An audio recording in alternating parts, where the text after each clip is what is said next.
Hello, everyone, and welcome back to Psychology Eats. So, what's eating you?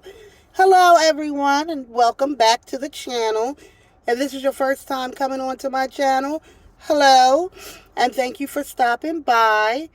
I am a reaction channel, and I do reactions in the mukbang sector and beyond. I hope this video finds you in great mental health. So I dropped a video on Cassie, and then I thought, you know what? I really want to talk about P. Diddy, Sean Puffy Combs, and his, from what we can tell, or what we think we know, just all of us watching on social media. And people are like, oh, he's a Dr. Jekyll and Mr. Hyde or whatever. Is it Hyde? He has multiple personalities. He's a sociopath. He's all these things. And people are like trying to like label him with a mental health disorder. And and although I've done that multiple times, even people I haven't met yet, based on their behaviors and what we see, I could suggest what could be going on with them. It's more difficult to do that when someone doesn't show us who they really are. Or they have two sides to their personality. Do I think, Sean P. Diddy, whatever his name is this week, do I think he has multiple personality disorder? Or no, I don't. I think he's borderline personality disorder. I think he's definitely have some traits of a borderline personality disorder. I think he is, according to, if we believe everything that Cassie has said, her allegations, he is abusive mentally and physically, and he's no different than your everyday abuser. If you talk to women who have survived abuse, they'll tell you, my husband was the deacon of the church. My husband had a great co-workers that loved him. My husband that abused me and beat me and mentally abused me and physically beat me in the community, people loved him. And so he would be nice and polite and friendly out in the community, and then at home he was terrorizing, his children, his wife. He's beating us, he's mentally abusing us, he's name calling, he's torturing us, he's doing all these things. And you have to think, like, how could you be one way and then switch up and be something else? We see P. Diddy, what we see is this happy, friendly, go-lucky guy, millionaire, great father. And then we see his children, and we see them, smiling and laughing and, hugging on him and loving on him, and he loving on them. Could he be that way and still in the same home? Because Cassie lived with him, I'm assuming, and other women that he's been with, and then he's abusive to them. He's beating them. He's belittling them. Has J-Lo ever came out and said that happened? I don't believe she has. Not even Kim Porter, rest in peace, that I'm aware of, ever publicly said that he was this way.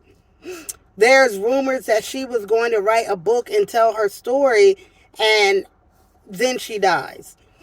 And now Cassie is coming out. So where there's smoke, there is fire. I think we don't want to make the same mistake that we did with R. Kelly and not believing his victims because we just wanted to believe what we saw. We wanted to desperately believe Bill Cosby the same way. We wanted to believe the persona, the personality that we saw, not this monster that other people described them to be. It just was like, it's no way. So what would I say about his mental health, his mental illness? I think P. Diddy probably has some childhood trauma, some skeletons. I don't know if we ever heard about a father. I know we've seen his mother, but I don't know if we know about a father and what that situation looked like for him. No excuse to what the man he has become. But, and however, in order to understand him, I think we got to go back to what made him, who made him, and who raised him, and what did that look like for him.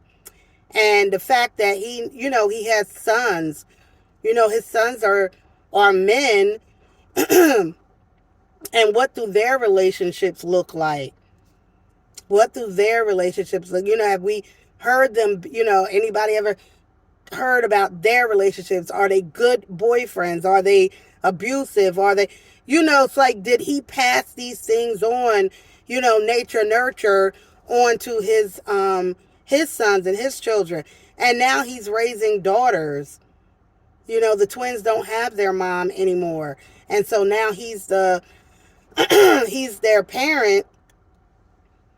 And what is he instilling in them? So it's a lot. It really is a lot.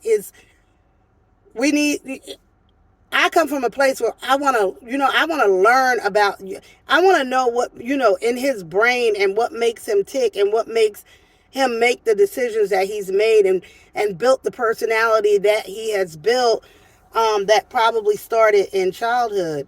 And so I think there is so much more that we could learn from him. I don't know if he's ever going to be able to tell the truth about who he really is, because who can you trust? Although in psychiatry and psychology, anything that a client tells us within the therapeutic relationship is confidential, but I don't think he has a bit of trust. Who could he really trust to tell those deep secrets so that he doesn't have to continue to act out? If he is bisexual, to be able to say to somebody, look, I'm bisexual. I like to have relations with men and women, but I know if I expose that to the world, it will ruin my career. Sometimes my anger is so out of control, I can't control it. If I feel like I'm losing control, I will strike out, and I have beat women. Like, is he ever going to be able to go to a mental health professional and be able to sit in a room and say that, and really say that, and have somebody really try to help him understand that he doesn't have to stay in that place of hurt and trauma, aggression, anger, that he doesn't have to stay there. He can work his way through that. As long as he's not willing to do that, he's going to end up just like R. Kelly, just like Bill Cosby, and so many other men who end up in prison because of their behavior and their actions. And with that being said, I bid you all farewell.